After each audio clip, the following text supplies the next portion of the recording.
Bueno, para este encuentro le pedimos a Mauricio Ramírez que si nos pudiera colaborar viniendo pues hoy al taller a que nos hablara de Jorge Gaitán Durán. Yo quiero leerlo porque sé que no todos lo conocen, ¿sí? Una pequeña biografía. Buenas, bienvenidas. La puntualidad es súper importante.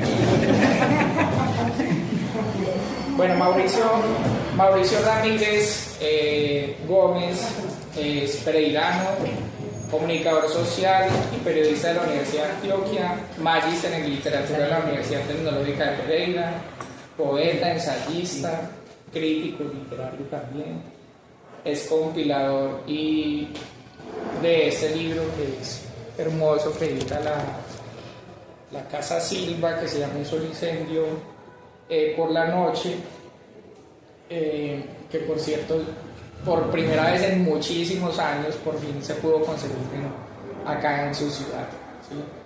No sé si aún quedan ejemplares. Por ahí deben quedar.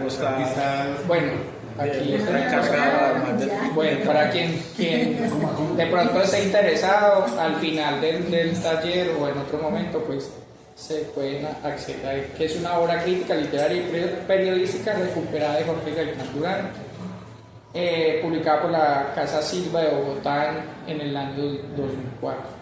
Mauricio también es poeta, ganador del 27 concurso Colección de Escritores Pereiranos en el año 2011 con el libro Parábola del Hombre Urbano, y como les mencionaba el martes anterior, pues es un privilegio contar con Mauricio, que es un experto en la obra de Jorge Gaitán Durán, es de las personas que mejor conocen su obra, que sé que posteriormente seguramente vendrán más estudios de Jorge Gaitán Durán, porque es un investigador tremendo, ¿sí? Entonces, y un ejemplo, sí, es un ejemplo porque calladito, sordito,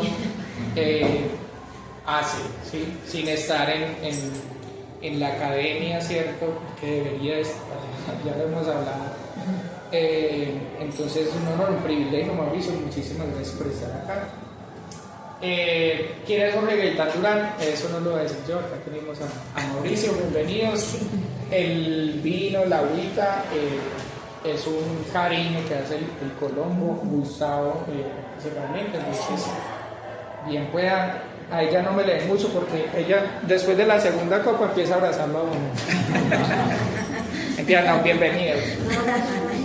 Bueno, muchas gracias, buenas tardes, noches, gracias a Jonathan, al Colombo Americano, a ustedes por supuesto por estar aquí, por este chance que me dan de hablar realmente de una pasión. Pues en la conversación que yo tuve con Jonathan, lo que le planteaba era que, pues entendiendo que esto es una dinámica de taller, que no es un espacio necesariamente académico, pues lo que podíamos hacer era tratar de hablar un poco de quién es Jorge Gaitán Durán, referirnos un poco a su oficio de poeta, concentrarnos en eso. De él podríamos hablar de otras facetas y ahí nos podríamos concentrar y nos quedaríamos toda la noche, pero realmente lo que yo quisiera es aprovechar esta posibilidad para contarles a ustedes un poco algunos elementos de digamos como de su quehacer como poeta, pero pues sí es importante contarles quién fue. Gaitán Durán es un poeta nacido en Pamplona, norte de Santander, el 12 de febrero, es decir, mañana se van a conmemorar 101 años de su nacimiento. El año pasado se conmemoró en distintos espacios a nivel nacional el centenario de su nacimiento. Gaitán Durán nació en una familia que era acomodada en el norte de Santander, concretamente en Cúcuta. Él nace en Pamplona, pero realmente el centro de poder de la familia Durán, sobre todo, estaba concentrado en Cúcuta. Gaitán Durán, muy temprano, a los 16 años, viaja a Bogotá, es decir, más o menos en 1940 viaja a Bogotá y a partir de 1944-45 empieza a colaborar de manera asidua en los principales periódicos del país, en la Revista de las Indias, que era una revista que tenía el gobierno nacional, en el suplemento literario del Tiempo, en el suplemento literario de un periódico que se llama El Liberal, y bueno, en otros medios. Inicialmente publicando notas sobre literatura y sobre pintura, sobre todo. Es de los primeros críticos de pintura que se refiere a la inducción de unos jóvenes en ese entonces que a la postre serían los principales artistas colombianos, como Lucy Tejada, Hernando Tejada, Alejandro Obregón, Fernando Botero, Guillermo Wiedemann, Eduardo Ramírez Villamizar, Edgar Negret, toda una generación que fue la nacida en esa década de los años 20, que pues termina siendo la generación que pone a resonar a Colombia a nivel del arte. Gaitán Durán participa en la toma de la Radiodifusora Nacional, que era el principal medio de comunicación de Colombia, el 9 de abril. Por esa razón incluso el gobierno nacional termina acusándolo junto con otros intelectuales de ser el autor intelectual del asesinato de Gaitán, cosa pues, que es absolutamente descabellada. A raíz de toda esa inestabilidad política que se genera en ese momento, termina yéndose a París en 1950. Ahí empieza la redacción de su diario, que lo pueden encontrar en este libro, que es bastante escaso, pero se encuentra. Ahí está el diario. Él en París pues logra publicar, bueno, antes de irse de Colombia en 1945 primero y luego en el 47 publica dos primeros libros, Insistencia en la tristeza en el 45, que Juan Gustavo Cobo Borda dice que Insistencia en la tristeza y el primer libro de Eduardo Cotelamos, que es un contemporáneo de Gaitán Durán, son los dos peores primeros libros de la literatura colombiana. Y bueno, en París él logra publicar otro libro que es Asombro, pero digamos que de todo ese periplo hay dos hechos importantes. El primero es que él recorre Europa, es de los primeros latinoamericanos en llegar a China después de la revolución de Mao, llega a Rusia, y lo otro es que pues en medio de todos esos viajes y todo este ejercicio, lo que termina pasando es que muchos de los jóvenes de ese entonces, jóvenes, era gente que estaba entre los 23 y más o menos los 30 años, terminan entendiendo que pues en Europa son inmigrantes, y pues Europa está en un momento complicado porque es el momento de posguerra, y pues allá es donde deciden en 1952 la creación de la revista Mito, ¿sí?, que realmente es uno de los momentos cumbres de la literatura y de la cultura colombiana, porque Mito lo que hizo fue agrupar en sus páginas no solamente a las voces más importantes de la literatura colombiana en ese momento, sino que también convocó a una gran cantidad de escritores latinoamericanos. Entonces en Mito, antes del boom, el primer número de Mito empezó a circular en mayo de 1955. En Mito colaboraron Julio Cortázar, Octavio Paz, Alejo Carpentier, Borges, Alejandra Pizarnik, García Márquez, Mutis, y una cantidad de escritores españoles como Luis Cernuda, Jorge Guillén, Vicente Alexandre, Alfonso Reyes, el mexicano, bueno, y así por el estilo, una nómina impresionante de colaboradores, lo que contribuyó pues a darle mucho realce a esta revista, y eso también obviamente hizo que Gaitán Durán terminara convertido pues en uno de los intelectuales referentes de su época. Gaitán Durán publica en 1954 otro libro que es El Libertino, que es un libro de poemas, o es un poema largo mejor, publica luego en 1957 Amantes, que creo que Jonathan se lo compartió. Ese libro inicialmente se publicó como una separata de la revista Mito, pero posteriormente pues se ha publicado independientemente como libro. Publicó además un libro sobre el Marqués de Sade. Hay que decir que Gaitán Durán es quizá el primer traductor de la obra del Marqués de Sade al castellano.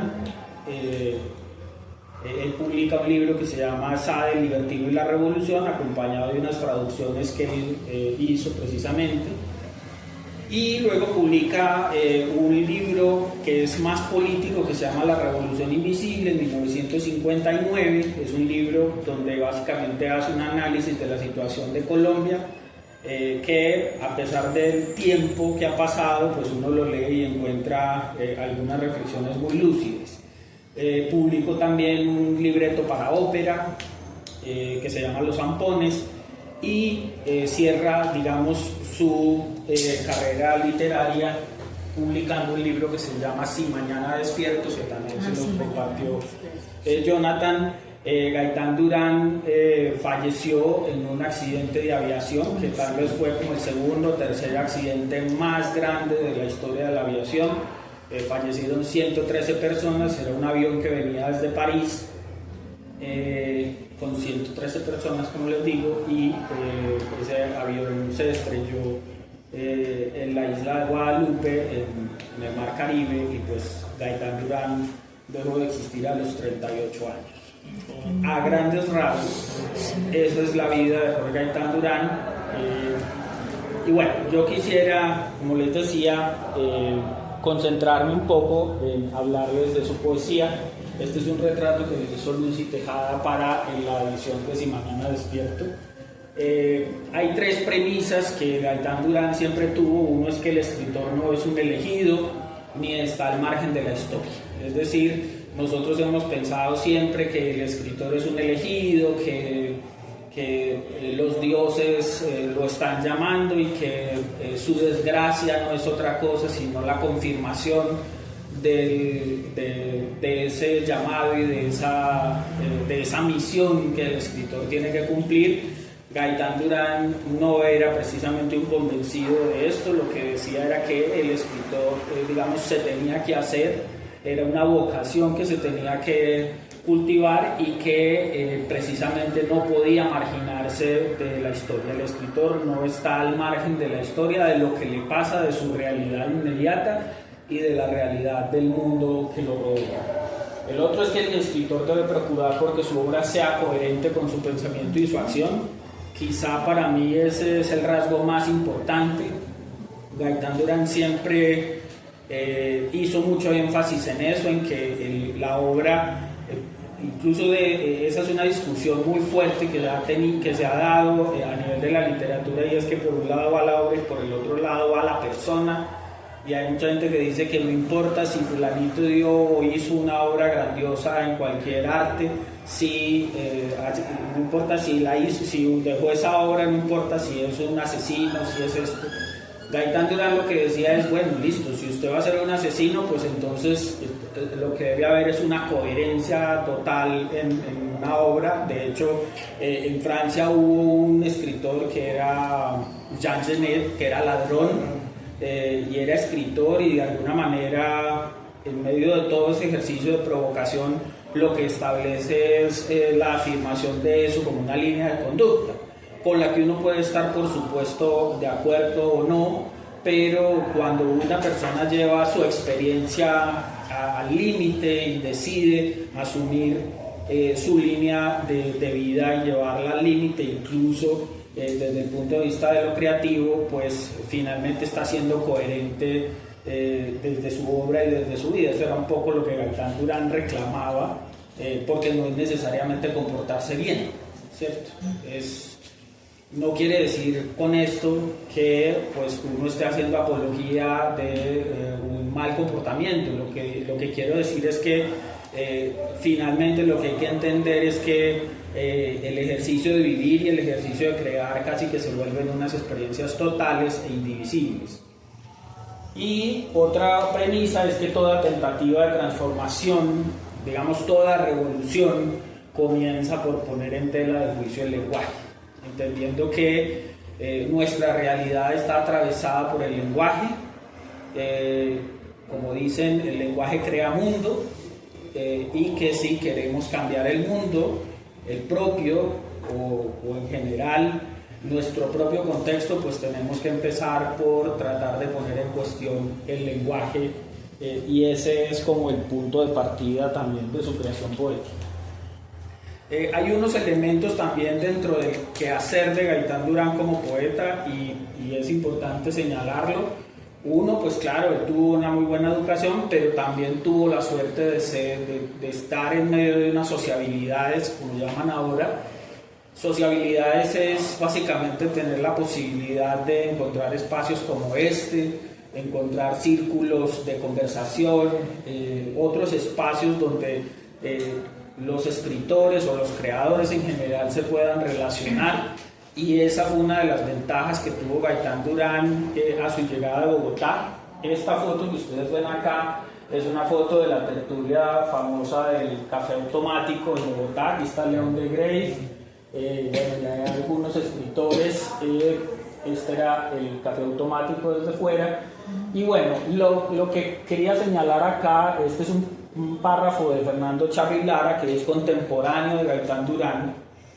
Lo que Charri Lara señala es cómo, por ejemplo, un personaje como Luis Cardosa y Aragón, que fue un gran poeta guatemalteco de mediados del siglo XX, Luis Cardosa y Aragón estuvo un tiempo como embajador de Guatemala en Colombia, y Luis Cardosa y Aragón, a pesar de que era embajador, pues se metía en esos cafés, y allá estos jóvenes, muchachos de 20, 25 años, conocían a Luis Cardosa de Aragón, que ya era un poeta más o menos consagrado, y Luis Cardosa de Aragón les empezó a tirar líneas sobre las lecturas que estaban de moda. Entonces les habló del alma romántica y del sueño, de la experiencia poética, de la llave de la poesía, la herencia del simbolismo, la poesía pura, de Baudelaire al surrealismo, y les dijo, bueno, hay que leer a Baudelaire, a Poe, a Mallarmé, a Lautréamont.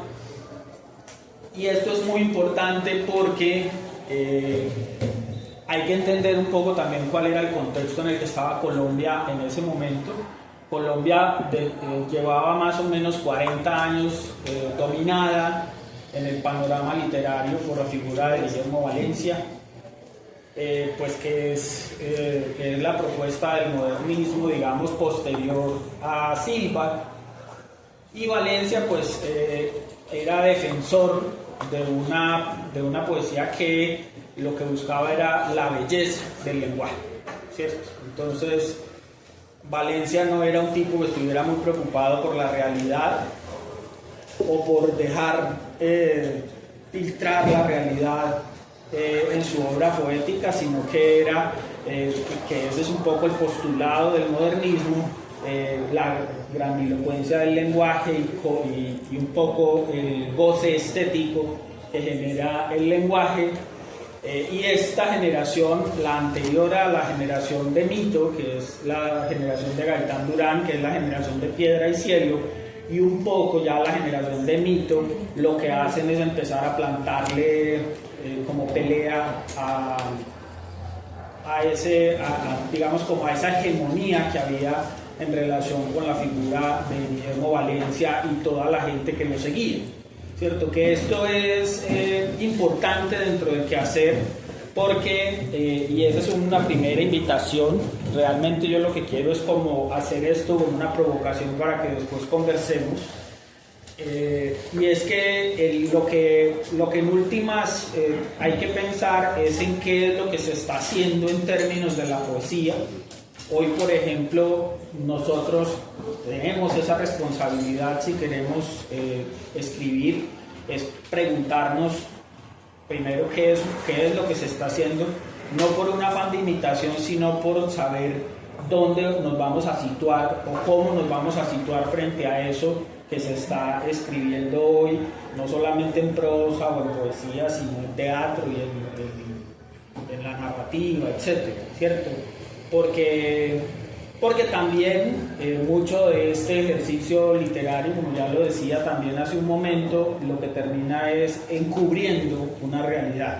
Hay un detalle que es muy importante para reforzar esto que les estoy diciendo, y es que a Colombia, por ejemplo, no llegaron las vanguardias. No llegaron porque de alguna manera, no se estimuló que llegara ni el surrealismo, ni el futurismo, ni el dadaísmo, y todo eso desde los periódicos y desde distintos escenarios académicos, etcétera, se empezó a rechazar como un disparate que en últimas reñía con todos los grandes principios que realmente defendía el arte, porque hay que entender que Colombia, digamos, defendió estéticamente unos principios decimonónicos hasta muy entrado el siglo XX, decimonónicos en el sentido de que el siglo XIX defendía, por ejemplo, decía que el arte, que la máxima aspiración del arte era por un lado la verdad, por el otro lado Dios y por el otro lado la belleza, que digamos, eso mejor dicho, la aspiración era Dios, porque lo que decían era que Dios, que si se buscaba a Dios, pues se llegaba, o si se llegaba a la verdad, se llegaba a Dios, y si se llegaba a la belleza y a la verdad, pues se llegaba a Dios. Entonces, que no había arte, si no había una aspiración al encuentro de Dios o de principios divinos en el arte. Y ese ejercicio lo que hace es que deja de lado, que es un poco a lo que le apunta Baudelaire, por eso tampoco Baudelaire fue muy leído, ni Rimbaud ni muchos de estos poetas, por eso no fueron muy leídos en Colombia, vinieron a ser leídos realmente hace muy poco, porque por ejemplo Baudelaire fue la gran cachetada que le dio a la poesía, a la literatura del siglo XIX, por eso Baudelaire en cierta medida es fundador, esa es una de las razones por las que termina siendo el fundador de la poesía moderna, porque Baudelaire dice, no, es que la belleza no está solo en el goce estético, sino que también puede haber cierta belleza en otras cosas, y ahí está, es digamos la muletilla inmediata del poema A una carroña, que ustedes lo pueden buscar, que básicamente lo que hace es empezar a mostrar que ahí en una carroña, en un cadáver que se está pudriendo, puede haber también algo de belleza, ¿cierto? En Colombia a mediados del siglo XX todavía se estaba discutiendo esto, todavía digamos la fealdad no tenía valor estético ni artístico, literario mucho menos, y pues muchos de estas lecturas contribuyeron a que esos jóvenes empezaran a preguntarse pues por lo que estaban haciendo, lo que estaban escribiendo, y también se sintonizaran en las discusiones que estaban ocurriendo en ese momento. También por algo muy importante, y es que el mundo, y esto tiene que ver enteramente con la poesía, el mundo, pues Europa, más que el mundo, Europa en su momento, que era el mundo, se consideraba que era el mundo, a finales del siglo XIX, las últimas 3 décadas del siglo XIX y la primera década del siglo XX, había llegado a un punto en el que creía que ya la civilización había alcanzado el momento cumbre, es decir, que ya habíamos llegado a donde queríamos llegar, que estábamos viviendo en paz y que lo que venía de ahí en adelante era ya simplemente ajustar clavijas para que todos pudiéramos vivir tranquilos y disfrutar de los adelantos del mundo. Y se vino la Primera Guerra Mundial con 14 millones de muertos, y 20 años después la Segunda Guerra Mundial con 54 millones de muertos. Y pues esto, por supuesto, los creadores lo que hizo fue desbaratar todas las convicciones que había en relación con el ser humano. Y es un momento, casi todos estos libros, si uno revisa, están escritos entre la década del 20 y la década del 50. Y muchos de esos libros y muchos libros de filosofía empiezan a preguntarse por el sentido o sea, vuelven a plantear la gran pregunta de la filosofía, y es qué es el ser, o sea, qué es lo que aspira el ser humano, ¿cierto? ¿Para qué diablos es que estamos como especie acá? Y eso esa es una pregunta que empieza a atravesar toda la reflexión poética de Gaitán Durán y toda esa generación. Hacia finales del siglo XIX aparece una figura que es muy importante también para la poesía, así como Baudelaire y como Rimbaud, que es Stephen Mallarmé. Mallarmé planteaba, dentro de muchas cosas, este principio que es que las palabras pueden y deben bastarse a sí mismas, tienen su potencial personal, su fuerza, su individualidad, su existencia propia, tienen suficiente fuerza para resistir la agresión de las ideas. Este principio de Mallarmé lo único que hace es reaccionar un poco contra ya los excesos que estaba planteando el romanticismo, porque el romanticismo había llegado a un punto en el que se había vuelto básicamente, molesto en términos de que la poesía se volvió básicamente un ejercicio de hacer discursos y de moralizar, ¿sí? Y lo que Mallarmé dice es basta de ideas, vamos a hablar de emociones y vamos a usar las palabras, a limpiarlas y a gozarnos el lenguaje un poco en sí mismo, que es un poco lo que el modernismo latinoamericano recoge, y es en lo que de alguna manera estuvo Colombia, lo que les decía que hizo Valencia y que hizo mucho del movimiento modernista. Entonces, esta corriente estaba en boga en ese mediado del siglo XX. Había un grupo de gente, incluidos los piedracielistas, que bajo la influencia de Juan Ramón Jiménez y Jorge Guillén, pues un poco estaban en esa onda de hacer una poesía de emociones, una poesía que estuviera enfocada básicamente en trabajar con las palabras solamente, y no preocuparse por hacer ninguna protesta ni lanzar ninguna idea, porque consideraban que eso no era sino nocivo para el arte. Pero también había otra tendencia a la que Gaitán Durán estaba mucho más aferrado, y es básicamente decir que toda poesía es social, ¿cierto? Y social en el sentido de que interpreta el medio en el que se cree, ¿sí? Y esto básicamente a lo que apunta es a que como poetas, como escritores, e incluso como lectores, que es el ejercicio que de alguna u otra manera cometemos nosotros,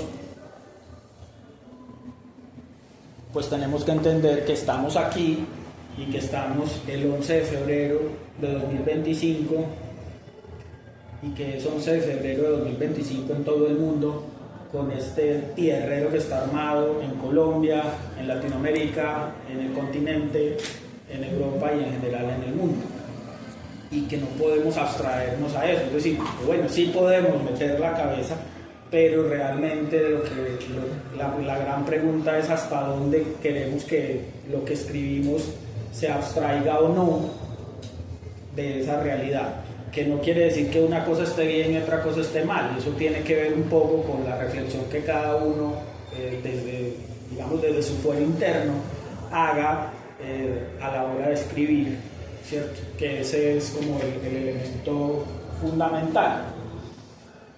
Dice Gaitán Durán que lo clásico de cada época es solamente aquello que interpreta de manera cabal y excelente, en el más alto grado de calidad, los elementos característicos de esa época.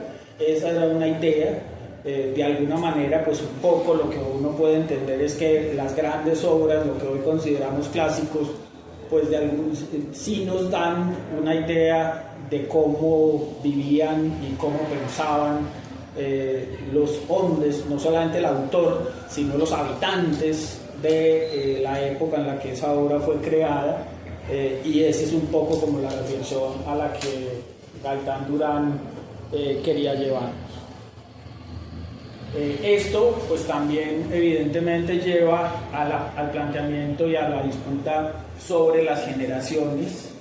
Básicamente, y creo que es un elemento también importante, nosotros hemos sido multados un poco a renegar de lo que viene atrás simplemente por el hecho de que si está atrás es viejo y si es viejo no sirve, ¿cierto?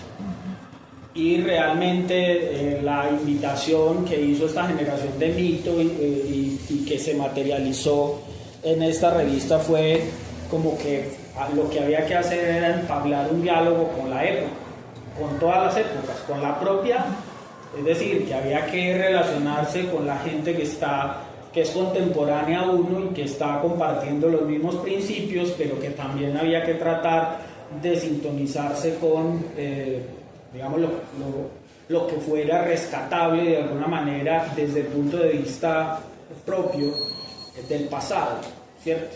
Porque no se trata simplemente de no plantearle pleito al pasado, todo lo contrario. Sí, hay que cambiar las cosas, pero sin duda no todo lo que viene de atrás es desdeñable. O sea, de alguna manera también hay cosas que nos han traído hasta aquí. Y esa es una reflexión que es válida no solamente desde el punto de vista de la literatura que llamamos universal, sino desde la literatura colombiana concretamente, que es la nuestra, e incluso desde un ámbito local, ¿cierto? Que también esa es una reflexión importante que se hace. Entonces, en ese momento, digamos, estaba muy en boga todo este ejercicio de las polémicas, que es muy importante también, porque lo único que de alguna manera quedó de todo eso, pues fue la reflexión que cada uno de esos poetas y escritores logró hacer de dónde quería pararse frente a la realidad y frente a su ejercicio creativo personal. Gaitán Durán en Europa, pues yo ya les contaba, había publicado unos libros, pero en uno de esos ires y venires Gaitán Durán fue a Europa y volvió. Una de las hallazgos que tuvo, creo yo que fue más o menos en 1956, fue que llegó a París y se encontró con la publicación de este libro de Georges Bataille, El erotismo de Georges Bataille. Este es un libro, Georges Bataille fue más o menos un militante del movimiento surrealista, hizo unos libros bastante provocadores, pero quizás su libro emblemático sea El erotismo. Gaitán Durán lee este libro y es clarísimo, sobre todo en Amantes, que este libro le dañó la cabeza. Entonces, yo les traje estos 4 fragmentos. Básicamente, lo que Bataille plantea en El erotismo es que él dice que todos los seres humanos somos seres discontinuos. Discontinuos es que somos seres escindidos, es decir, que lo que estamos buscando siempre cuando buscamos una pareja erótica es tratar de ir generando una completud, una continuidad, ¿cierto? Ese es el primer ejercicio. Lo que dice es que no puede haber continuidad si no hay destrucción de la discontinuidad. En esa medida, reconociéndonos como seres discontinuos, ¿cierto? Para poder entrar en la completud, lo que tenemos que hacer es destruir, entre comillas, el ser discontinuo que somos. Por eso, de alguna manera, el erotismo siempre ha sido perseguido, porque pues, se considera que tiene una gran fuerza autodestructiva. Y por eso los sistemas sociales tienden como primera medida a entrar a regular. Entonces aparece el trabajo, la iglesia, la familia y un montón de instituciones que se van creando, que lo único que hacen es tratar de domar los impulsos y las pasiones de los seres humanos para poder que nos podamos concentrar en el trabajo, en el estudio, en hacer lo que tenemos que hacer, porque finalmente, incluso esto también está conectado con Freud, pues hay una pulsión hacia el placer. Entonces, en ese mismo orden, lo que dice Gaitán Durán es que la acción decisiva es ponerse desnudos, porque la desnudez se opone al estado cerrado, es decir, al estado de existencia discontinua. Es decir, que ese es el primer ejercicio. Abrirse es disponer, es un poco simbólicamente, quizá exagerado, pero simbólicamente es la posibilidad de que cuando uno se desnuda en una relación, lo que está es disponiéndose un poco para morir. Por eso quizá también cuando se habla del orgasmo, de lo que se habla es de la pequeña muerte, ¿cierto? Porque en ese momento hay una disolución del individuo, y digamos que es un momento de un chispazo en el que el individuo se disuelve, entra en contacto con otro, pero pues eso es como un relámpago. Perdona, le interrumpo, pero tiene que ver con esto, ¿cierto? De hecho, una de las preguntas que quería hacerle, yo no conocía, claro, ya que pues que tú lo traes a colación, uno puede pues entender más cosas. Cuando uno lee el libro Amantes y esos poemas de Amantes, si uno los lee desde la hora, no nos va a extrañar mucho, ¿sí?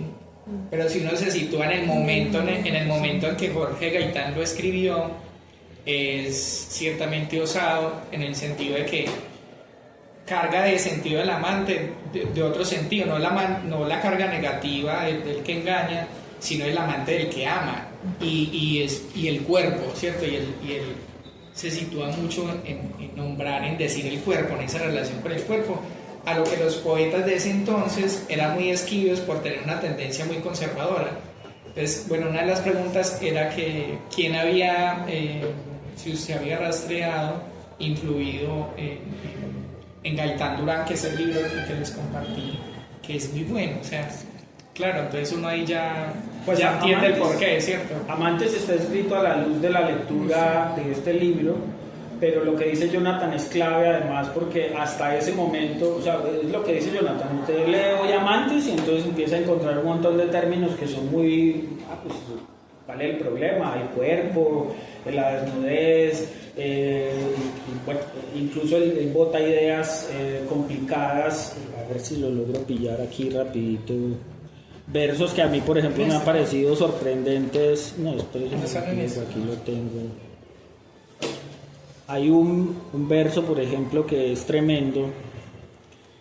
Dice: nos olvidamos de la muerte, mas la muerte no nos olvida, sino nos cuida. Como el padre y la madre, después de haber gozado el cuerpo, se levantan en la noche para velar al hijo que odian. Esto está dicho en 1958 en un país que todavía tenía índex. El índex era que la iglesia tenía una lista de libros que todo buen católico no debía leer, ¿sí? Entonces al que pillaran leyendo eso era susceptible de excomunión. Entonces el lenguaje de Amantes es muy importante, primero porque pues corresponde con este ejercicio de violencia que hay que digamos poner en práctica con la poesía. El ejercicio de violencia no es agredir al otro, o sea, no es escribir contra otro, aunque eso es válido, sino el ejercicio de sacudir las palabras. Sacudir las palabras es que hoy, por ejemplo, para nosotros hay palabras como libertad que no significan lo mismo de lo que significaba para la gente hace 50 años o hace 200.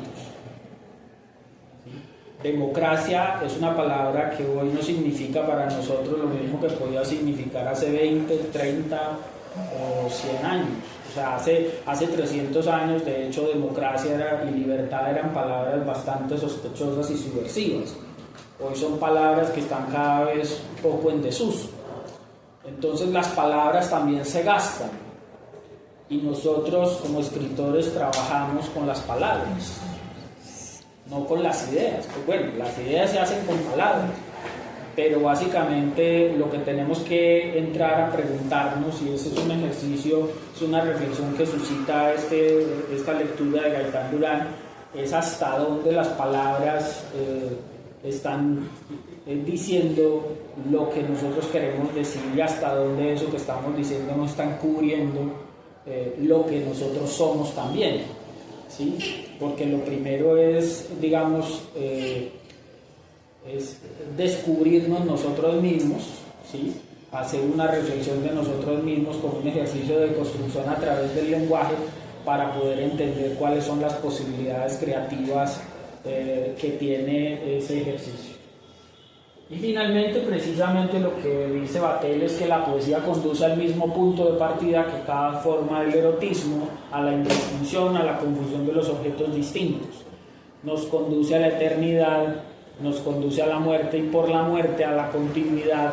La poesía es la eternidad, y ahí toma un verso de Rimbaud que es la mar mezclada con el sol. Básicamente aquí hay una idea que además Gaitán Durán recoge en una de las notas de su diario, es que dice que la poesía es básicamente una de las maneras de lograr violar y de enfrentar una historia implacable, ¿cierto? De pulverizar, que la poesía y el erotismo tienen ese mismo poder, ¿sí? Es decir, en el acto erótico a nosotros no nos importa nada. El mundo, o sea, la historia desaparece porque lo único que importa es ese momento, y esa revelación es la misma que dice Gaitán Durán que se alcanza con la poesía, y es que además son momentos en los que también el ser humano puede verse, o sea, solamente, él lo dice, la poesía es capaz de, digamos, de ese desdoblamiento, y que el ser humano es capaz de verse a sí mismo en determinado momento, y lo que dice es que solo la poesía y el erotismo en eso comparten esa posibilidad de pulverizar, y él utiliza ese término, pulverizar una historia implacable. Él dice esto: nuestro lenguaje no ha sido hecho para expresar la parte oscura del ser, ¿sí? En esa medida, digamos, también para él fue muy importante el descubrimiento de la obra del Marqués de Sade, porque al Marqués de Sade también se le ha condenado, y se le ha condenado muy convenientemente, porque realmente sí, quienes han tenido la posibilidad de leer al Marqués de Sade pueden darse cuenta de que es un lenguaje muy agresivo y que lo que cuenta es todavía más agresivo. Pero si uno logra ya cauterizar esa impresión inicial, lo que se va a dar cuenta es que lo que Sade en últimas hace es denunciar los excesos del poder, porque los libertinos del Marqués de Sade eran los poderosos, los obispos, los jueces, los banqueros, los aristócratas, la realeza. Y ese ejercicio de Sade es básicamente ponerlos en evidencia, y el Marqués de Sade sigue siendo, a pesar de que le ha pasado el tiempo, claro, sigue siendo todavía una tentativa digamos una tentativa límite, porque casi toda la literatura que se ha escrito lo que busca es básicamente exaltar cómo el ser humano es capaz de pasar una cantidad de dificultades y se redime, ¿cierto? Si uno hace un repaso de los libros que lee, incluso las historias más terribles, de alguna manera hay un valor que se rescata de todo ese barrizal y de excremento que uno atraviesa, o que atraviesan los personajes en la narrativa, en el teatro e incluso en la poesía. Sade no, Sade lo que hace es llevar la literatura por el camino contrario, y es el triunfo del mal, pero no como apología, es como denuncia, ¿sí? Y realmente eso es lo que ha hecho que Sade termine proscrito, y que todavía ahora es más fácil conseguir los libros de Sade, pero todavía es difícil estudiarlo, y esa tentativa del lenguaje de Sade de llevar la literatura y usar el lenguaje y usar la literatura para emprender el camino contrario, que es el camino de la oscuridad del ser, es decir, hasta dónde es capaz de llegar el ser humano en su maldad.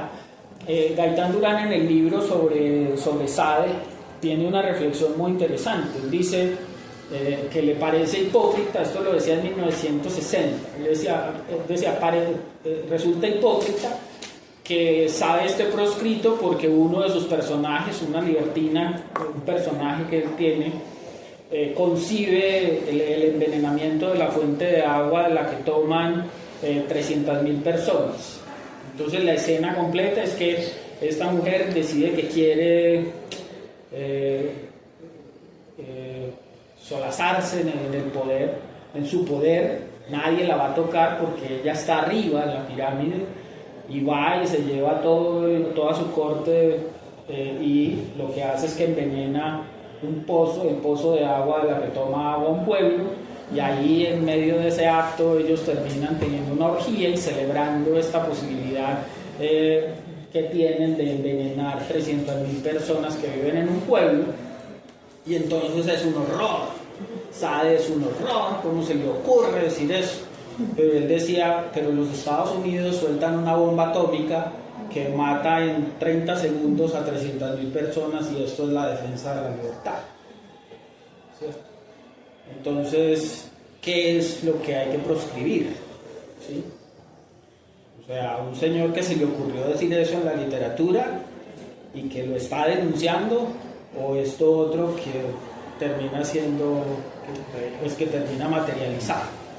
Y esa es realmente, ese es el llamado que hace Gaitán Durán, y por eso él termina, bueno, esta nota del diario dice: la poesía es una forma de violencia.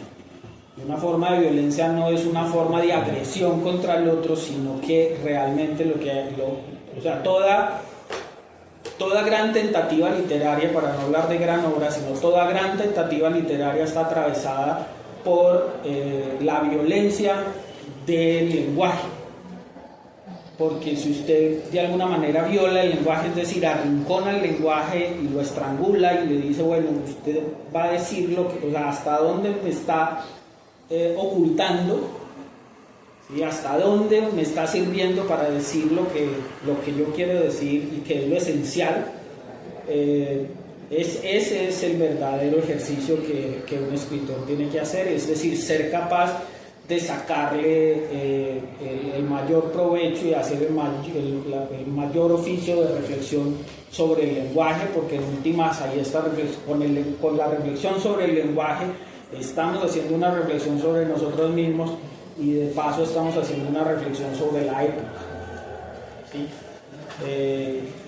Y de alguna manera pues eso es lo que la literatura tiene que hacer, sea con ideas o con emociones, pues de alguna manera a lo que tenemos que llegar es a esto. Aquí rapidito pues en imágenes les muestro, están los libros de Gaitán Durán, su existencia de la tristeza, presencia del hombre, asombro, el libertino, la revolución invisible, Sade, Amantes, aunque Amantes, como les decía inicialmente, se publicó como una separata de mitos, Los Zampones, que fue una ópera que solamente se interpretó una vez, y Si mañana despierto. Estos dos libros son posteriores, son póstumos. La obra literaria que recoge todos estos libros más las notas de sus diarios y algunos escritos, y este libro del que hablaba Jonathan, que recoge lo que Gaitán Durán había publicado en periódicos y revistas en distintos momentos. Un poco para terminar, para que ya conversemos, lo que quería mostrarles es, este no es uno de los grandes poemas de Gaitán Durán, pero es muy importante en un ejercicio de taller. Esto, digamos, es una primicia, es la primera vez que yo muestro esto. Irene Vasco, la escritora, es hija de Gustavo Vasco, que fue amigo de Gaitán Durán. Gustavo Vasco heredó, no sé de qué manera, pero heredó una libretica que era una libreta personal de Gaitán Durán, y en esa libreta pues a mí me regalaron las imágenes de, digamos, los escaneados de esa libreta, y una de las cosas fantásticas es que me encontré 4 versiones que Gaitán Durán hizo de este poema que se llama Oyendo a Rafael Puyana en París. Rafael Puyana fue un intérprete de clavecín colombiano, que de hecho por acá estuvo en la década de los 80 en Pereira dando conciertos. Y bueno, entonces esta es la caligrafía de Gaitán Durán, por eso yo la traduje acá. La primera versión que aparece en la libreta dice: toda la noche cayó gota a gota el agua de la luna en el mundo, cada gota volvióse un río, nace el Sena donde el cuerpo es sombra y música al alma. Pero entonces a él como que no le convenció mucho la cosa y entonces intentó otra versión que tampoco le convenció. Entonces toda la noche cayó gota a gota el agua de la luna en el mundo, cada gota volvióse un río. Hasta ahí digamos que le iba gustando.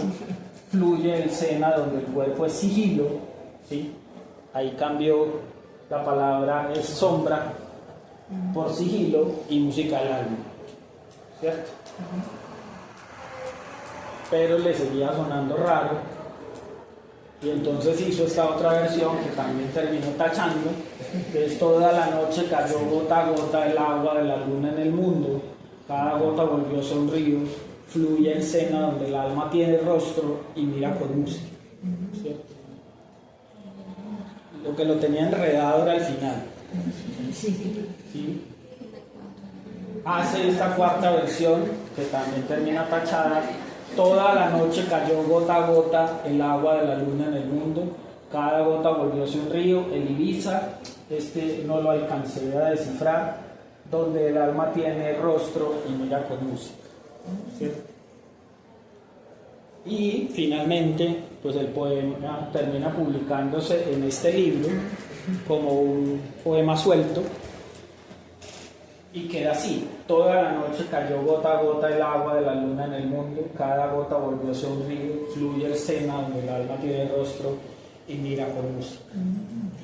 Esto lo quise traer porque considero que eso es útil en el ejercicio de ustedes en el taller, que es el ejercicio de no considerar. Hay dos comportamientos que a veces terminan siendo enemigos de uno mismo.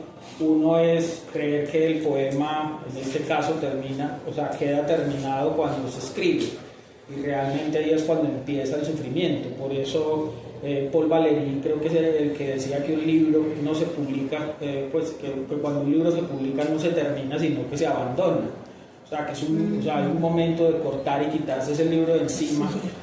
Y aún así, por ejemplo, un personaje como Octavio Paz, cada vez que le daban chance de publicar un libro nuevo, o sea, una reedición de su poesía, él lo que pedía era que se lo pasaran, y terminaba quitando poemas, o terminaba cambiando las versiones de sus poemas. El mismo Gaitán Durán publicó en París un libro que se llama Asombro, y cuando lo publicó en Bogotá nuevamente, una reedición, lo que hizo fue que le quitó como 4 páginas de un solo envionazo. Entonces es muy importante también ese ejercicio de hacer. Aquí, digamos, estaba este poema, que además es muy bello. Este poema, Gaitán Durán, esto ya es anecdótico, y para finalizar, hay un hecho muy extraño, porque Gaitán Durán, el 18 de junio de 1962, escribió una carta para Pedro Gómez Valderrama, que también es un escritor colombiano de esta generación de mito, y le dice: querido Pedro, lo saluda y le dice: te llevo un libro y te adjunto lo último que he escrito. A lo mejor llegó antes que esta carta. Él se montó en un avión 3 días después, que fue el avión en el que se mató, y la carta le llegó a Gómez Valderrama a su regreso del entierro de Gaitán Durán. O sea, él llegó de Cúcuta a Bogotá, y cuando llegó encontró una carta de Gaitán Durán para él. Y en esa carta venía este soneto, que acá estaba, digamos, con una primera versión: esta atada pasión, este sigilo del alma en sus desvelos más oscuros, traigan al cuerpo todas las imágenes, devuélvanme la vida con el libro. Eso es lo que está en esa libreta, pero el soneto completo, que además es admirable, pues es bello, pero tiene un ejercicio, es un soneto, pero si ustedes se fijan bien, se van a dar cuenta que es un soneto que es una sola frase, o sea, no tiene puntos. no tiene punto seguido. Esta atada pasión, este sigilo del alma hacia sus términos oscuros, este ajedrez de cuadros inseguros, piden jugada, huida, muerte al hilo sin cabo de la espera, cuerpo en vilo por torres, por los sempiternos muros blancos, por los escalados conjuros, por el límite mismo en que vacilo, vértigo y posesión en lucha helada, la ascensión sin reposo y la caída, la sombra y el vacío y la mirada, y siempre en madrugada detenida, la voz y el corazón contra la nada y la fugaz palabra de la vida. Eso era lo que les quería compartir para que conversemos. Muchas gracias.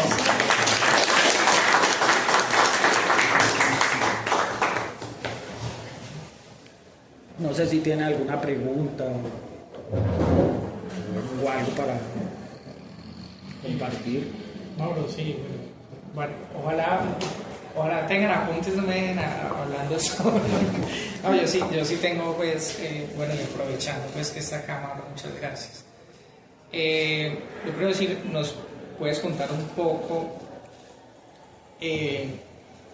lo que él hace de violentar el lenguaje, ¿cierto? Como para la época, ¿cierto? Es que nosotros lo leemos ahora y quizás no nos sorprende tanto lo que él hace con el lenguaje, con el uso de las metáforas, lo del cuerpo pues ya nos lo explicabas, pero él sí, o sea, él sí, digamos, como que cambia el lenguaje, ¿no? para la época. Entonces, si nos hablas un poco de eso, ¿qué influye ahí? Si sus propias lecturas o sus viajes o la cercanía al diálogo con sus contertulios, digamos, ¿qué fue lo que más influyó en él para que cambiara ese lenguaje o ese modo de usar las palabras? Pues realmente todo, porque lo que hay que entender, y por eso lo mencionaba también hace un momento, y es que Gaitán Durán, digamos, con Amantes sobre todo, digamos que yo fui durante mucho tiempo más hincha de Si Mañana Despierto, porque es un libro mucho más bello, más hecho en el sentido del uso del lenguaje, más cuidado, más inserto dentro de la tradición poética colombiana y quizá latinoamericana o en habla hispana. Pero cuando uno empieza a leer con mucho más detenimiento un libro como Amantes, que no son sino 16 poemas, lo que va empezando a entender es que el valor de ese libro es que es un libro que puede resultar tosco y agresivo, no solamente desde el punto de vista del erotismo como tal, que como ya decía, en ese momento hablar de desnudez, hablar del cuerpo, hablar digamos, sí, del erotismo en general, era una novedad, porque es que realmente si uno revisa en las antologías de poesía colombiana, se da cuenta que la poesía erótica casi que, pues en esos términos, no existía. O sea, el cuerpo era velado, o sea, de pronto León de Grave deja ver una pierna, y otros poetas de pronto hablan de los labios, pero entonces esto lo ponen pues como digamos, el cuerpo era virginal, era puro. Gaitán Durán lo que hace es que pone al cuerpo en lo que es, ¿cierto? Es un cuerpo que está sometido al paso del tiempo digamos, del ejercicio cotidiano. Y eso, digamos que ese es el ejercicio importante que Gaitán Durán hace, sobre todo en ese libro de Amantes. Ahora, como dice Jonathan, claro, usted lo lee ahora y le parece normal, porque pues estamos llenos de hecho, y pues el reggaetón además ya hace que eso también sea absolutamente normal, y casi que Gaitán Durán queda pues diciendo unas cosas de sacerdote, ¿cierto? Pero realmente la irrupción del lenguaje o sea, sacar al cuerpo, mejor dicho, meter al cuerpo como un asunto y como un tema claro dentro de la poesía colombiana, ese es quizá el principal aporte que Gaitán Durán hace con ese libro. dentro de muchos de los otros aportes que él hizo.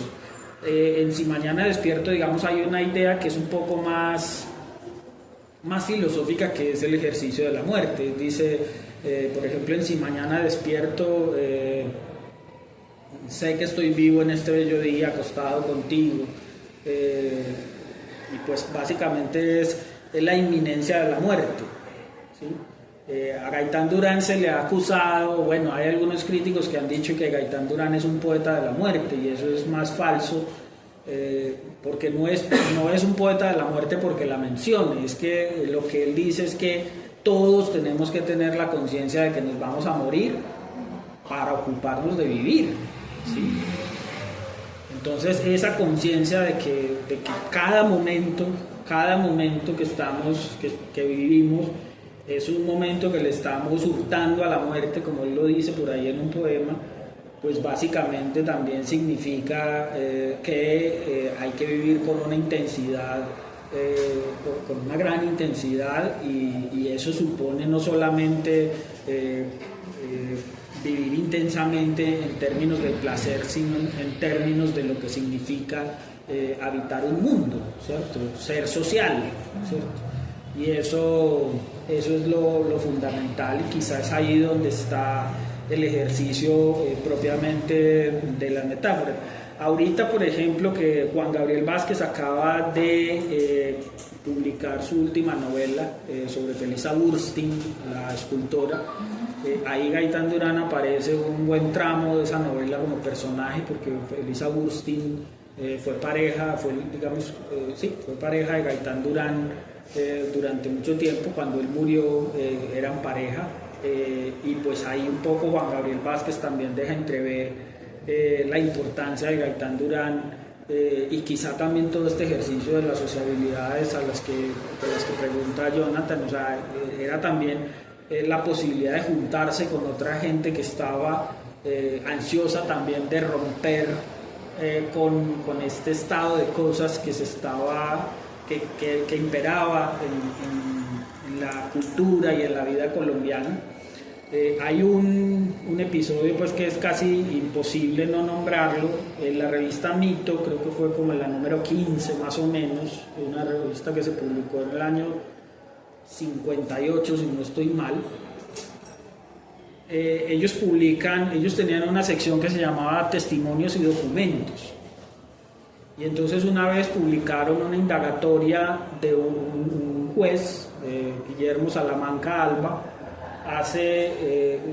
en medio de su tesis doctoral, creo que había reproducido una indagatoria, había copiado más bien una indagatoria de un caso en Sutatensa. Sutatensa es Boyacá. Y bueno, hay que decir que Colombia en esa época, se los digo porque yo lo vi en los periódicos, Colombia en ese momento se ufanaba de ser el país más católico del mundo, y en el país más católico del mundo, el departamento más católico era Boyacá, ¿cierto? O sea, eso era una cosa de la que se ufanaba Boyacá. Y entonces en Sutatensa aparece un caso, que es de una indígena de 19 años a la que su pareja, un muchacho de 22, campesinos, este muchacho no solamente le pegaba con lo primero que se encontraba, sino que un día decidió, pues porque tenía toda la idea de que esta le era infiel permanentemente, entonces decidió coserle la vagina con alambre y ponerle un candado. Entonces Mito lo que hizo fue reproducir la indagatoria, pero en su momento lo que hicieron fue publicar las fotografías. Entonces hoy cualquiera diría, pero ¿qué necesidad tienen de publicar las fotografías? Hoy quizá no, pero en esa época en la que todo se consideraba una calumnia contra el catolicismo, pues era necesario mostrar que no era un invento. Y ese era un poco también el ejercicio de provocación, es decir, qué es lo que lleva a dos jóvenes, ¿sí?, a cometer semejante atrocidad. Y pues claro, lo que de alguna manera queda implícito es que hay una reflexión sobre la sociedad en la que estos dos jóvenes están habitando, que era la sociedad colombiana. Entonces, ¿qué es lo que está pasando que estamos llegando a estos niveles de atrocidad. Y esto que les estoy diciendo, que aparentemente no tiene que ver con la literatura, pues tiene todo que ver, porque precisamente a eso lleva el ejercicio del lenguaje, a develar este tipo de cosas, que no es hacer discursos para denunciar a Uribe, o denunciar las masacres, o denunciar a la guerrilla, o denunciar a la policía, o denunciar la corrupción, sino que es lograr entrar más hondo en el ser humano, porque finalmente pues las palabras, reitero, pues están de alguna manera siendo cómplices o ayudando en cierta medida, eso depende de lo que uno quiera, a develar estas situaciones o a ocultarlas y a dejarlas pasar, que es un poco a lo que asistimos todos los días con los medios de comunicación e incluso con cierta literatura, ¿no? que lo que ayuda es mucha de esa literatura, hay mucha literatura que lo que termina es ayudando a desenfocar de las reflexiones que tienen que pasar, porque esto no es un asunto sectario ni ideológico, sino que es un asunto netamente vital. Pero entonces, a mí me inquieta es cómo él lidió en ese entonces con esto que acaba de decirle, pues, con esta fuerza católica que había en ese entonces, y más encima de ese bipartidismo y ese asunto de los conservadores, y él con sus letras bien disruptivas y con esta violencia en sus palabras, ¿no? ¿Cómo él lidia entonces con este contexto, ¿no?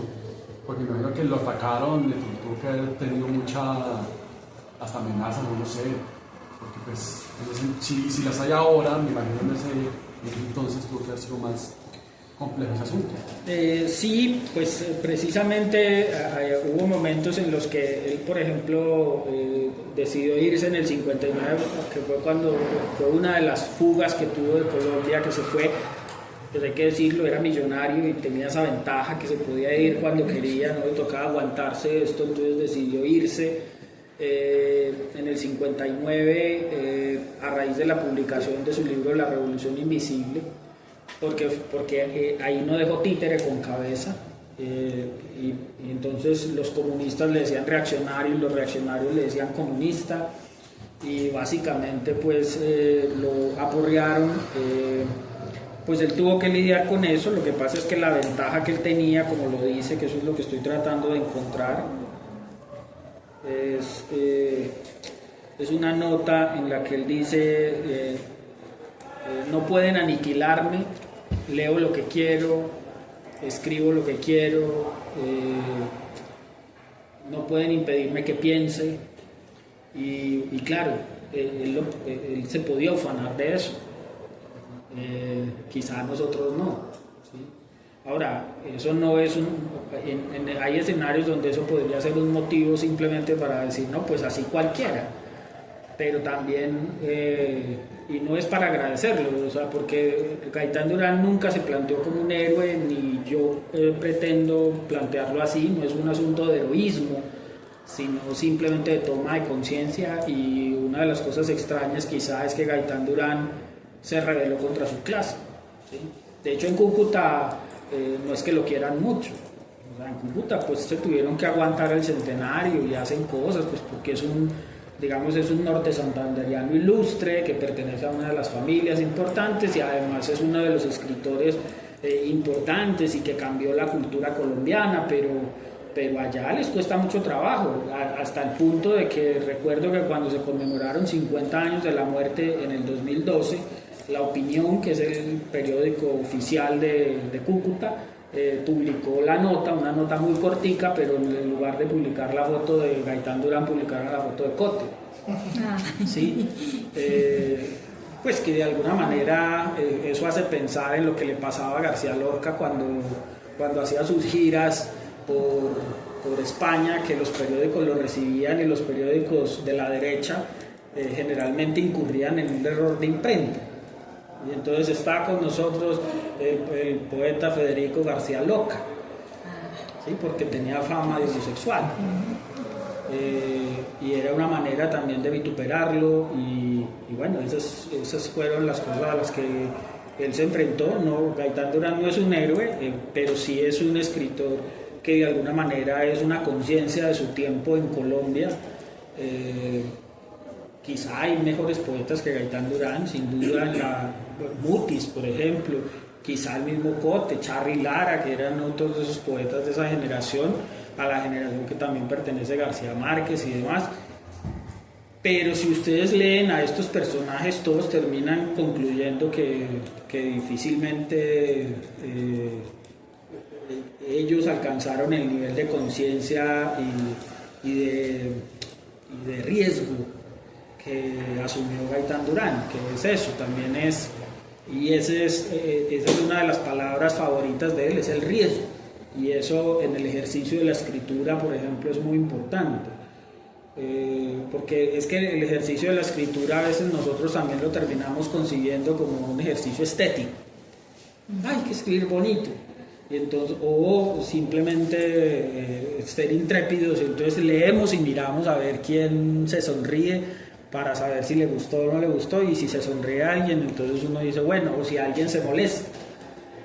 El problema no es ese, o sea, el problema no es si a alguien le gusta o a alguien no le gusta, sino finalmente, en principio, si eso está siendo completamente coherente y honesto con lo que uno es, piensa y actúa, ¿no? Y ese es realmente el ejercicio al que yo creo que el lector y bueno, en general el artista debe llegar, ¿sí? Porque pues, claro, uno escribe, pero todos los que escribimos poesía queremos ser Aurelio Arturo, y escribimos un montón de libros para admitir la derrota de no ser Aurelio Arturo. Es decir, Aurelio Arturo es un poeta de un solo libro, ¿sí? Y con ese libro quedó en la literatura colombiana. Ahora, el asunto es que todavía no está muy develado, es que tuvo que pasar Aurelio Arturo para dejarnos ese solo libro, ¿sí? Porque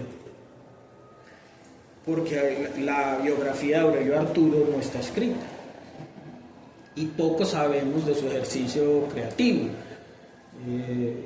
Y Aurelio Arturo, ustedes leen Morada al Sur y es un libro impresionante en términos del cuidado del lenguaje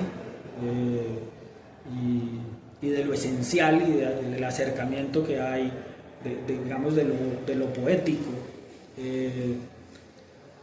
pero pues el asunto es que listo, uno puede soñar con ser Aurelio Arturo y escribir un solo libro y ya sentarse como Rulfo, pues también, que es otro ejemplo maravilloso, que es escribir 2 libros y sentarse a ver pasar los días, ¿cierto? Que el mismo García Márquez decía, si yo hubiera escrito Pedro Páramo, tampoco hubiera vuelto a escribir, ¿cierto?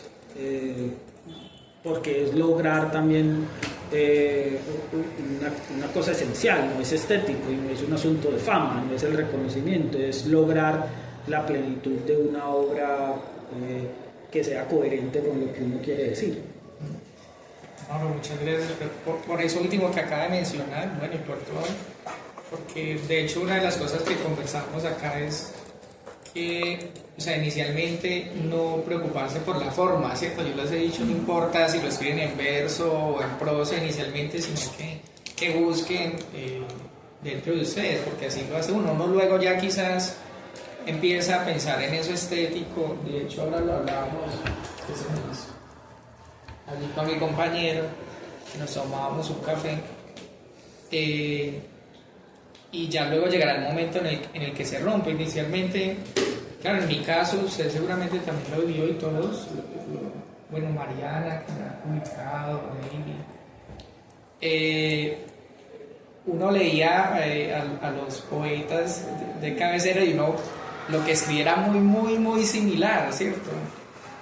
Y yo creo que, o sea, luego uno con madurez logra distanciarse, pero quizás sí hay como una genética dentro del estilo que uno tiene, porque uno sigue ciertos escritores, pero llega un punto en el que sucede lo que usted menciona, que es ya tomarse el riesgo de decir cosas que son solo una. Y ahí es donde está, yo creo que quizás uno de los trucos de la poesía, porque es que no todos lo sabemos, y es afrontar el temor de decir, ¿sí?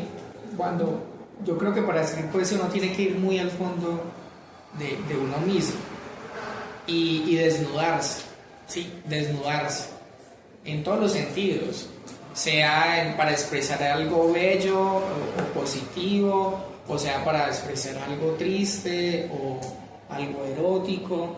Hay que desnudarse y afrontar ese riesgo es muy complejo, ¿no? Uno poner en el poema mis sentimientos, son propios, sean de tristeza, de alegría o lo que sea, ponerlos ahí que otro lo lea o uno mismo una vez se sorprende de lo que uno ha escrito, de lo que dice. Entonces es muy acorde pues como para el taller eso que mencioné. Sí, yo lo que creo es que en el ejercicio del poeta lo que hay que pensar es, por ejemplo, si uno se quedara en la famosa isla desierta, es decir, si uno naufragara y le quitaran todo, es decir, no hay chance de que se lleve el libro, que es la pregunta que hacen, usted no tiene chance de llevarse ni celular, ni libro, ni nada, o sea, quedó con la ropa que tenía puesta y ya, y cayó en una isla desierta. Eso que lo ayuda a uno a despertarse todos los días y pasar los días en esa isla desierta, eso es en esencia lo que uno es, ¿cierto? Lo otro es distracción, lo que le ayuda a uno a pararse todos los días y lo mueve en esencia, el motorcito que hace que uno, al margen del trabajo, de la familia, de todo eso que hace que usted se levante todos los días a pelear, como dice Gaitán Durán, es un enemigo más temible que Dios, el sueño que puedo ser si mañana despierto y sé que vivo. Más de súbito el alba me cae entre las manos como una naranja roja y de todos modos amanece, ¿sí? Y a uno le da terror amanecer mañana, ¿qué voy a hacer mañana? Lo que nos pasa los domingos, ¿sí? No hay nada más terrible que un domingo porque usted está pensando en el lunes y a veces uno siente que no va a ser capaz de llegar, ¿sí? Pero esa sensación que es la que hace que usted llegue al lunes y de todos modos abrió los ojos y saque un pie y luego el otro y pare y decida salir al mundo a vivir, es lo que en últimas hace, eso es lo que uno es lo esencial, es la pasión, es lo esencial, y eso es un poco lo que hay que ir buscando en la literatura. Ustedes cogen la obra poética de Borges, tiene como 300 páginas y uno lee a Borges y es el mismo poema, pues estoy siendo exagerado, pero digo es que hay un montón de ideas que son reiteradas en Borges y uno cree que es que cada poema, que la idea que uno dijo en este ya no la puede repetir en este, no, claro, y si ustedes leen a Borges se van a encontrar con que hay un ejercicio reiterado de reflexión sobre sobre sus mismos miedos, sobre algunos temas, y algunos poetas tienen eso, ¿sí? Yo quería... Bueno, Susana. No, preguntar es que en las lecturas que nos dieron, él hace mucho la referencia que es muy importante en la ética, en la poesía.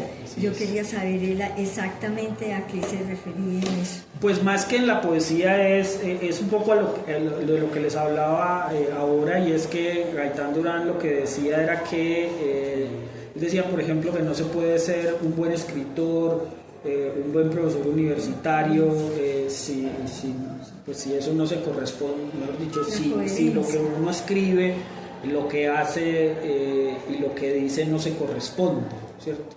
Dice, las fallas en la conducta vital corrompen las posibilidades de la conducta creativa, ¿sí? Entonces, a eso me refería cuando les decía que, por ejemplo, él se interesó por Jean Genet, y Jean Genet es un tipo que es todo menos admirable. Lo que tiene de admirable Jean Genet es que es un tipo que era ladrón y que se admitía ladrón y que escribía como ladrón y que asumió su vida y digamos un poco como decimos por acá, murió en su ley como ladrón y asumió su vida como ladrón.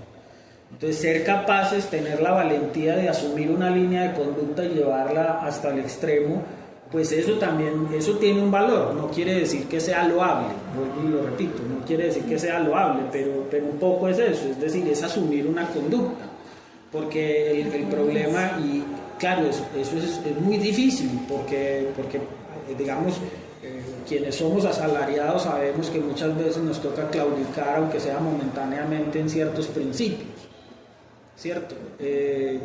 Pero en esencia, digamos, esa es la búsqueda, y eso era lo que Gaitán Durán estaba planteando. Incluso cuando se habla de ética hasta ahí, es levantarse todos los días, entonces saber que vamos a morir, que es lo que atraviesa si mañana despierto, que es saber que yo me tengo que levantar al otro día y tengo que vivir, y entonces qué rumbo y qué sello le voy a dar a esa vida que yo estoy llevando y que va haciendo, como dice Aurelio Arturo, los días que uno a uno son la vida, ¿cierto? Esa línea de conducta es un poco a la que se refiere Gaitán Durán. Gustavo. Yo vuelvo a la idea de la repetición en los temas, porque parece que Rulfo es un ejemplo muy, muy bello de esa idea de llevar a cabo una obra que tiene que está salir tan en un variado. aspecto específico de México, y era el hecho de la violencia alrededor de las tierras. Lo lee todo y todo tiene que ver con eso, y todo dice básicamente lo mismo. Ahora, la forma en cómo él llega a ese punto es muy distinta en cada cuento. Es como leer, creo, hace poco leí un libro que se llama Sofoco, se me olvida el nombre de la autora, pero hace rato no veía yo una forma de abordar de una manera distinta el paramilitarismo en Colombia.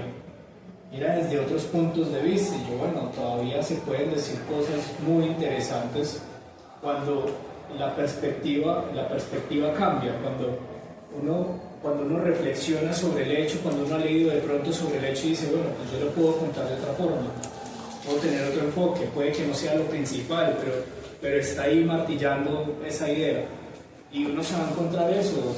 Por ejemplo, la obra de Cortázar tenía una obsesión con ciertas cuestiones del lenguaje, y lo muestran mucho en una parte de su obra, pero también tenía una obsesión marcadísima con la música, y muchos de sus personajes siempre fueron músicos, o después tuvo sus momentos de desquicio y comienza con estos cuentos, o comienza estas reflexiones donde comienza a ver líneas donde no las hay, bueno, los gatos. Entonces, esa idea de que toman lo que son, ¿cierto? O sea, esto es lo que me obsesiona, y yo lo voy a contar, ya. Sí, en ese sentido que hablaba Gustavo, por ejemplo, hay un libro que les recomiendo mucho, es un mamotreto, pero se consigue y no es tan costoso, que se llama Tras las claves de Melquíades. Es un libro escrito por Eligio García Márquez, el hermano de García Márquez, que básicamente narra cómo llegó García Márquez a concebir 100 años de soledad, es decir, todo cómo él tomó de las experiencias de la casa, cómo tomó de sus lecturas, y cómo empezó a escribir, por ejemplo, en sus columnas del Heraldo y del Universal. A veces incluso, por ejemplo, se quedaba sin tema, no alcanzaba a escribir la columna, entonces lo que hacía era que cogía fragmentos, borradores que tenía ya de esa novela que él tenía en la cabeza, y los publicaba como si fueran artículos, y ahí ya empezaban a aparecer prefigurados los personajes, y esto es muy importante porque eso también demuestra que es que las obras no salen por espontáneo, o sea, por un método espontáneo. Es decir, a nosotros nos han vendido la idea de que García Márquez un día yendo para Acapulco se le iluminó y entonces devolvió el carro y se encerró, y Mercedes le dijo listo, entonces nos vamos a deber 6 meses de arriendo, y empeñó todo, y a los 6 meses entonces cayó el Espíritu Santo con 100 años de soledad, ¿sí? Y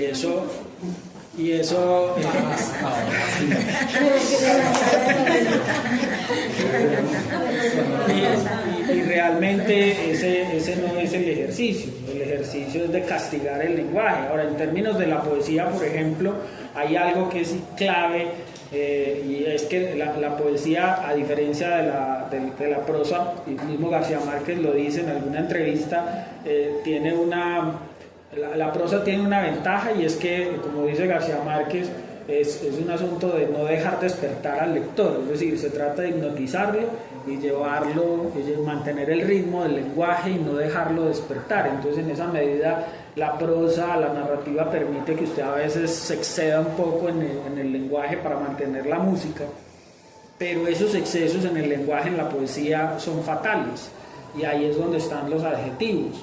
Hay un ejemplo que siempre es el primero que se me ocurre, que es de una traducción que hizo Eduardo López Jaramillo de un poeta griego, de Constantin Cavafis, y es la precisión del adjetivo de un poeta como Cavafis, y a veces es muy importante también apuntarle a eso. Cavafis tiene un poema que dice: la habitación era vulgar y pobre, escondida sobre la dudosa taberna. Entonces usted puede coger esos dos versos o tres y empezar a tachar adjetivos, a ver cuál le sobra, ¿sí? Entonces, la habitación era vulgar y pobre. Usted podría decir, no, y sobra uno. No necesariamente lo pobre es vulgar y no necesariamente lo vulgar es pobre. Entonces ahí no. Escondida sobre la dudosa taberna. Dudosa es un adjetivo, si usted lo quita queda una taberna cualquiera, pero si usted dice dudosa, pues ya está significando. Eso es lo que les digo y esa es la mejor explicación de lo que sucedía en la literatura colombiana, y es lo que muchas veces sucede en nuestro ámbito poético, en el local y en el nacional, y es que hay un exceso de adjetivos. Entonces, donde uno no sabe qué decir, un adjetivo, ¿sí? El bonito. ¿Qué es bonito? ¿Qué es bonito? Era un día bonito. Eso no significa nada. ¿Qué es bonito? O sea, porque bonito para usted puede que no sea bonito para mí, y así. Entonces, el asunto es cómo, o sea, cuando hablamos de pelea con el lenguaje, es un poco también cómo vamos superando esos facilismos, ¿sí? Porque es preguntarnos qué hay más allá de ese adjetivo que estamos poniendo. Y en la medida en que uno vaya dejando en la poesía sola, porque los adjetivos tienen son maravillosos porque pintan, ¿sí? Pintan. O sea, el resto de las palabras dibujan, o sea, con eso usted dibuja y los adjetivos le dan color, ¿sí? Y entonces cuando usted lee, hay mucha gente, aquí por ejemplo en el ámbito local lastimosamente tenemos una tradición de eso de hace tiempo y ahora, de gente que adjetiva un montón. Y entonces usted empieza a escuchar y usted dice, si usted le quita eso, ahí no hay nada. Que es un poco como cuando a los estudiantes de colegio usted les pregunta, ¿y qué les pareció? Muy lindo, muy interesante, muy importante. ¿Y eso qué significa? ¿Sí? No significa absolutamente nada. Como uno puede explorar para intentar buscar unas maneras de usar los adjetivos o de omitirlos, y es intentando usar sustantivos que de por sí ya estén pintando, estén coloreando, porque muchas veces también un sustantivo está cargado, con un solo sustantivo puede marcar como un contexto que está lleno de adjetivos, ¿cierto? Entonces me parece como muy interesante hacer ese ejercicio de combatir los adjetivos en busca de un sustantivo que marque todo eso que usted quiere decir. Claro, por ejemplo, Gaitán Durán tiene un verso hermosísimo ahí en un poema de Amantes que dice árbol de incendios. Más poético que eso es difícil. Yo tengo una pregunta. En el libro de Amantes, en los 16 poemas, pueden notar, ya que estamos hablando de la importancia del lenguaje, puede notar que se destaca bastante ciertas palabras para él o ciertas figuras, por ejemplo, el tema del rol familiar del hombre y la mujer, el tema, por ejemplo, el contexto en que ellos como amantes se desenvuelven, ¿cierto? Que se nota que hay mucha violencia a su alrededor, o sea, todo su contexto en sí es violento. Internamente, dentro de la familia, dentro de ese amor también hay una violencia. Pero me parece muy interesante es cuando él empieza a hablar de los dioses, o sea, en muchos poemas destaca mucho el poder de los dioses, pero no notara mucho que fuese un contexto de la parte griega, ¿cierto? Sino más que todo es como algo, un estilo político, algo como más de la superioridad que hay como de esas personas que se aman en el rol que se desenvuelven. Entonces quería saber cómo tu percepción respecto a esa palabra dioses, cómo él lo destaca o qué figura o qué enfoque del lenguaje él lo le da como ese entorno en ese libro. Pues es que el tema de la divinidad de Gaitán Durán, pues Gaitán Durán no era propiamente un creyente, ¿cierto? Todo lo contrario. De hecho, por ejemplo, más que o sea, cuando él habla de pareja, no habla ni siquiera el tema de familia. Él, por ejemplo, en ese fragmento que yo leí ahora, él lo alude como un ejemplo. O sea, cuando el hombre y la mujer se levantan a velar al hijo que odian, ¿cierto? Que eso pasa. O sea, pues quienes tienen hijos saben que hay momentos en que hay un desespero. Eso no quiere decir pues que usted vaya a hacer nada contra su hijo, ni que eso melle el amor que tienen por él, pero hay un momento en que se despiertan unos sentimientos que son humanos, ¿cierto? Que son humanos. Y a veces admitir esos ejercicios de la emergencia de eso, porque es que ahí es donde está el tabú, que es un poco a lo que apunta este libro. Este libro lo que hace es que genera una provocación, porque esa violencia también, obligarse a pensar en algo que es inconcebible socialmente, también es un poco la pregunta de, bueno, ¿y por qué una persona no puede sentir eso? Que eso no significa que vaya ni a asesinar a su hijo, ni a acabar con su pareja, ni nada de eso. Es darse la posibilidad de entender cuáles son las lógicas que lo están atravesando. Y frente al tema de la divinidad, pues es que también es claro, y eso irrumpe mucho siempre en la poesía, y es que pues uno entiende, como dice Octavio Paz en su último libro de poesía, En Árbol Adentro, y es que dice hablar es divino, que alguien dice que hablar es divino, pues que es un ejercicio de los dioses. Y dice Octavio Paz, no, los dioses no hablan, los dioses hacen y deshacen, ¿sí? Los que hablamos somos los hombres, porque necesitamos, pues los seres humanos me refiero. Hablamos porque no nos queda sino hablar, porque nos cuesta hacer y porque no somos capaces de transformar eso. Entonces la divinidad siempre es un ejercicio que condiciona el comportamiento humano, ¿sí?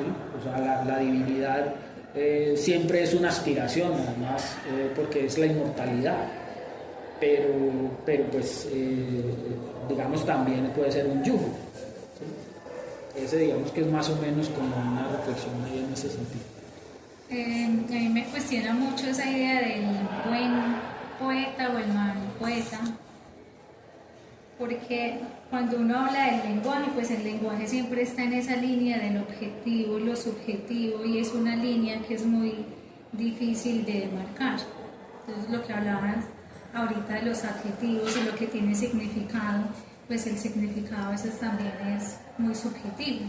Sí. Entonces ese juego del lenguaje, o a veces ese sí tiene fuerza filosófica, así no haya belleza en el lenguaje, pero siempre me pregunto qué hace que un autor de estos trascienda el tiempo y que quede en la historia, o que por lo menos tú, por ejemplo, quieras estudiarlo y traerlo, porque seguramente habrán muchos otros escritores que no trascendieron el tiempo.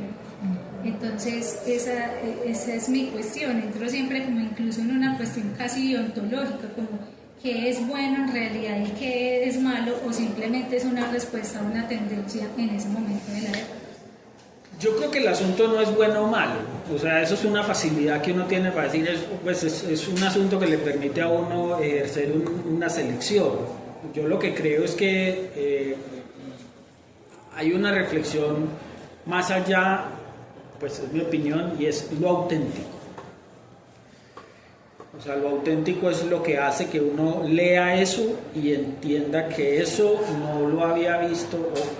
Digamos que la poesía que uno puede considerar esencial es que le genere a uno dos reflexiones. Uno es que uno hubiera podido, o que eso es lo que uno quisiera escribir, o que uno hubiera podido escribirlo. Yo hubiera podido escribir eso. Sí, pues hágale. Adelante, ¿sí? Eso lo escribiría yo, pero es porque finalmente ese poeta, bueno, en este caso que estamos hablando de poesía, lo que logró fue poner, o sea, decir lo que quería decir de una manera tan esencial que lo puso al alcance de un lector como yo, pues cualquiera, ¿sí? Entonces, ese es un rasgo de autenticidad. El otro rasgo de autenticidad es que finalmente las ideas que hay movidas ahí, bueno, lo que está movido ahí, emociones, ideas, como quiera, uno se puede meter en la discusión de Mallarmé y toda esta gente, digamos, es esencial, ¿sí? Que no es accesoria, sino que es esencial sobre lo humano, que es un poco lo que hace que uno lea a Homero y que sea un libro que después de 2500 años todavía se imprime y todavía se lee, independientemente de que sea en el colegio o no, pero todavía se lee, todavía se estudia, todavía las imprentas lo sacan porque tiene todavía cosas para decir. Y es porque, claro, hay gente que se acerca de todas las generaciones y abre la Odisea o la Ilíada y siente que hay algo que eso le está diciendo. En ese sentido es que se habla digamos, no más que de bueno o malo, de un ejercicio de autenticidad, y ese ejercicio de autenticidad es, yo creo, a lo que se tiene que aspirar, y para poder llegar allá hay que llegar a cierta esencia que es a la que uno llega precisamente deshaciéndose de todos los velos que lo cubren, ¿cierto? Que es el ejercicio del lenguaje. Por eso los grandes poetas realmente lo que hacen es coger el lenguaje por los cuernos y obligarlo a que diga lo que ellos quieren decir, que es lo más duro. Si ustedes han escrito, se han dado cuenta que a veces, por eso uno a veces termina echando mano del adjetivo, porque ya no es capaz, o sea, de decir lo que uno quiere decir, porque hay un ejercicio, y es que hay ideas que uno, pues, hay cosas que uno quiere decir, pero cuando coge el lapicero y empieza a escribir, y empieza toda una carga cultural que termina llevándolo a escribir lo que uno quería decir en un lenguaje completamente distinto, en el lenguaje que le enseñaron en el colegio, y manecita, rosadita y no sé qué, y uno termina diciendo eso en una grandilocuencia que no es la de uno, ¿cierto?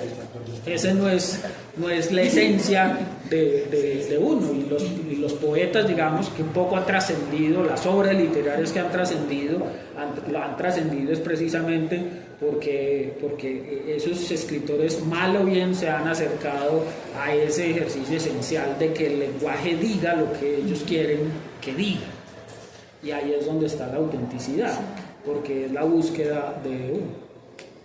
Claro, que hablaba de que genera emoción, la imagen, pero a veces uno empieza a trabajar un poema o un verso, empieza que ya pierde como muchas veces tanta idea, tanto trabajo, que a veces digo, pero esto ya no representó lo que yo quería decir. Lo que yo quería decir, se pierde con esa idea, esto ya sonaron toda la música, pero para mí como que ya no tiene esa idea. Entonces, no, si se aleja de lo que usted quería decir, quiere decir que se fue por el camino que no es. Entonces usted puede recoger. Por eso quise traer este ejercicio de Gaitán Durán. Sí. Porque miren que son 4 versiones y realmente el poema estaba más o menos resuelto, que no es necesariamente uno de los grandes poemas de Gaitán Durán, pero el poema estaba más o menos resuelto, en el sentido de que él tenía ya claro que los 5 versos iniciales estaban ahí y él no los tocó. El problema estaba en el final. Y eso a veces sucede, o sea, que usted tacha y a veces puede que la última versión no sea la mejor, sino la que con la que usted se casó, ¿sí? Porque usted ya también termina por abandonar un poco, pero lo que le digo es que si usted siente que ese resultado final se alejó de lo que usted quería decir y a usted no lo satisface, entonces usted tiene que recoger, o sea, devolverse a donde usted siente que está cómodo y a partir de ahí trabajar, ¿sí? El ejercicio es ese, un poema generalmente no se termina, sino que se abandona, ¿sí? Uno hay un momento en que ya no peleo más con eso. Ahora, como les digo, cuando uno publica, pues a mí, por ejemplo, me ha pasado, yo tengo un único libro de poesía y me pasó, es un libro publicado en el 2011 y me pasó hace 2 años que estaba leyendo en un evento público y estaba leyendo en voz alta y cuando pasé por un verso me di cuenta, después de casi 12 años, que eso que dije ahí, y lo estaba haciendo sobre la cosa, mientras lo leía me di cuenta que eso que estaba diciendo ahí lo podía haber dicho distinto, ¿sí? Eso obviamente lo que da es rabia porque usted ya tiene eso ahí publicado, ¿sí? Pero por eso, o sea, ahora hay una cosa y con esto termino, y es que hay 2 cosas muy igualmente nocivas. Uno es la ligereza de publicar, ¿sí? Cuando les digo, Gaitán Durán, claro, tenía la plata para publicar Insistencia de la Tristeza, uno lee eso y ese libro es horrible, ese libro es insufrible.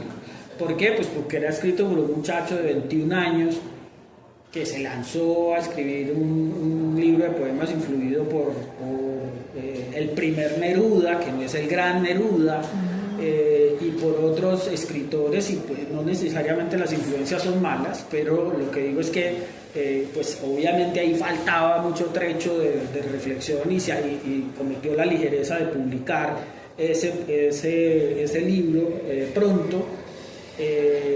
Y bueno, eso digamos que pesa, ¿sí? Pero también pesa demorarse mucho para publicar, ¿sí? Con don Ricardo hicimos el ejercicio hace 10 años de recuperar un poeta pereirano que era Lisímaco Salazar, y don Lisímaco publicó en vida solo un libro, escribió un montón y poesía montones.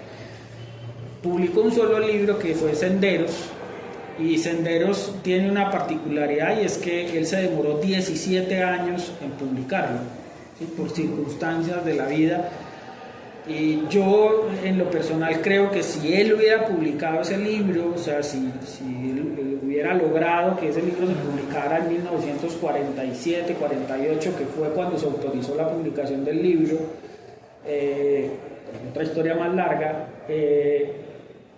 quizá otro gallo le canta, porque cuando él publicó en 1965, la estética en la región había cambiado, y de hecho él lo dice en uno de los libros que alcanzamos a rescatar con don Ricardo, que era Con el resto de guapos, autobiografía. Él cuando habla del libro dice, yo publiqué mi libro cuando ya a nadie le interesaba la poesía. Claro, esa poesía, ¿sí? Y claro, cuando don Lisímaco publicó Senderos, pues esa poesía ya no le interesaba a nadie, ¿sí? Ya no le interesaba a nadie. ¿Por qué? Pues porque nosotros estamos mediados por unos gustos estéticos también, ¿sí? De los poetas que leemos, de la música que escuchamos, del ambiente en el que vivimos, de la realidad que nos circunda, de las convicciones en las que estamos, y pues por supuesto muchas de esas cosas son ideas y mucho de eso pues envejece. Entonces, pues claro, Baudelaire es intemporal en el sentido de que sus ideas y su actitud y todo lo que sembró sigue siendo vigente como punto de partida de lo que debe ser el poeta. Pero vaya pues uno escriba como Baudelaire, pues usted no se puede sorprender de que nadie lo lea, porque pues esa es una estética, o sea, la estética de Baudelaire es una estética de hace 150 años o más, ¿sí?